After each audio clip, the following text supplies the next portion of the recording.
Hello and welcome to the August 2022 monthly video series. My name is Mike Horwath. I am the Chief Investment Officer here at Diversified.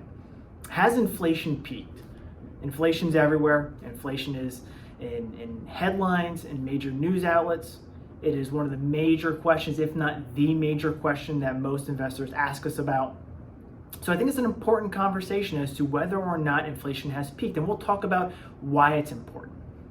But in the end, inflation has both economic and market/portfolio implications. So where are we today from an inflation perspective? So what I'm going to show you real quick is the last 10 years worth of inflationary data, right? And you're looking at the CPI, which is the Consumer Price Index, which is a basket of goods that helps proxy inflation here in the United States. And we have both headline and core inflation. So headline inflation refers to pretty much a basket of all goods and services together. Core inflation strips out energy and food prices because they tend to be very volatile. So a lot of times economists and market strategists will look at core rather than headline just to understand the impact of both energy and food prices. But there's a clear trend. And this is no surprise to anybody who's been paying attention to markets over the last 6 to 12 months, is this rise in inflationary pressures. For about a decade, and really you go back much farther than that, inflation's been very muted. Over the last really 12 months, going back to June, July of 2021, we've seen inflation begin to creep up. And at first, the Fed was really talking about it being transitory, meaning that it was short-lived. And part of that narrative is understandable, right? From the perspective of supply chains driven by COVID-19 lockdowns, geographically being very inconsistent. So some countries shutting down, supply chains were really messed up, production had slowed. Those pressures were going to ease. The other challenge of it all was demand from unprecedented fiscal stimulus, right? So direct payments to individuals, a lot of money in circulation. So the demand side has been very strong. And then in February, we saw Russia invade Ukraine, which threw another wrench into the commodity universe, where now oil and other commodities like precious metals and agricultural products are all now affected. So where we stand today is we see headline inflation, right, which includes energy and food prices, up above 8% year over year. What that means is year over year is it measures month in one year versus the month the previous year. So in this instance, this would be July 2022 versus July 2021. That's what year over year typically refers to. And in both cases, headline and core inflation remain very elevated, but they do seem to have crested most recently. So why does inflation matter, right? Inflation matters because the Fed has a 2% inflation mandate. So what that means is their dual mandate is to keep 2% inflation, low, stable, positive inflation, and low unemployment. Well, one of their mandates, the Federal Reserve, who controls short-term interest rates, a little bit of the money supply here in the US, one of their mandates is very distorted. A 2% target versus where we are today, which is over 8% in headline, been over 5% in core inflation for some time now. That 2% mandate is thrown off. What that means is the market is expecting, and we've seen it over the last 6 months, that they will continue to restrict monetary policy, which means they are trying to raise interest rates. They are raising short-term interest rates, pulling money out of the economy to try to slow the economy, trying to slow the pace of inflation. What effect that ends up having is now economic growth comes under pressure, right?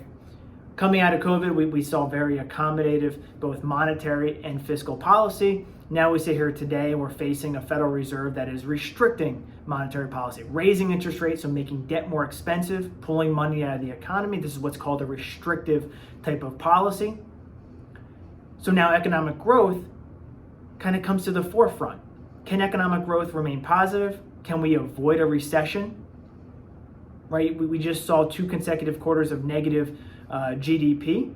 We would probably say it may be technically listed as a recession from 2 consecutive quarters, but there's other underlying factors that we would say is probably not conducive to a typical recession. But that doesn't mean that a recession isn't potentially here at, in the short-term future.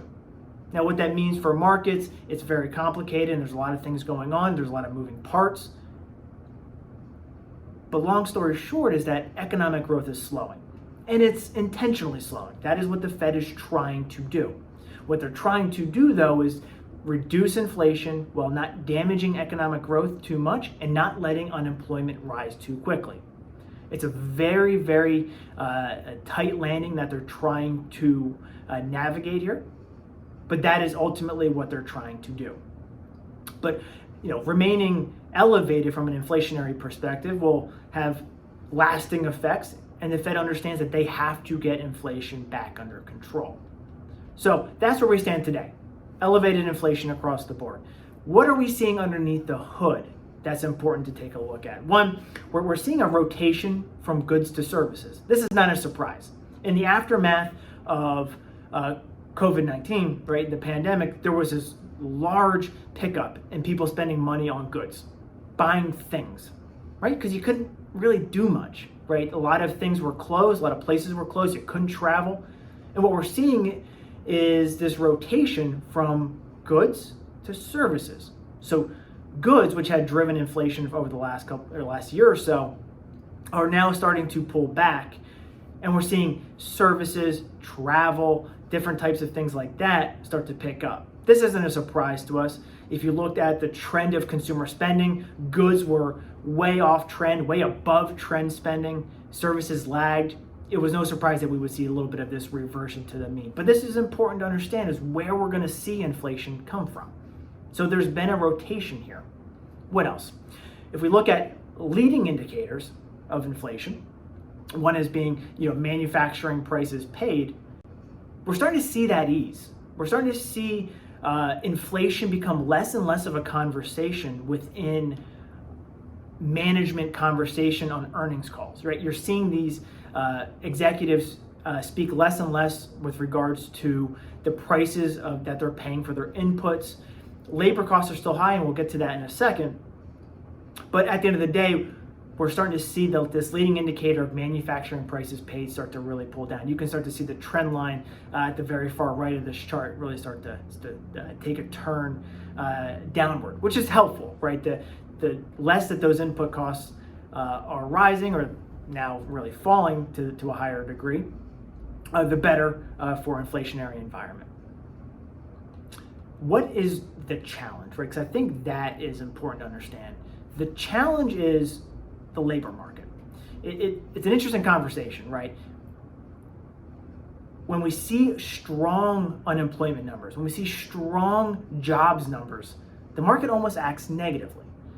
And it's very counterintuitive. People would think, well, a strong labor market, people working, people spending, market should react well. The concern becomes, as people are working, as you have a very tight labor market, as employers are spending more and more for their labor, and the wages are increasing, the more and more consumers like myself, like you, are able to go out and keep spending money on rising prices in the market, right? If my wages don't grow with inflation, I'm not going to be willing nor able to continue spending money. My demand drops, and ideally we'll start to see inflationary prices pull back.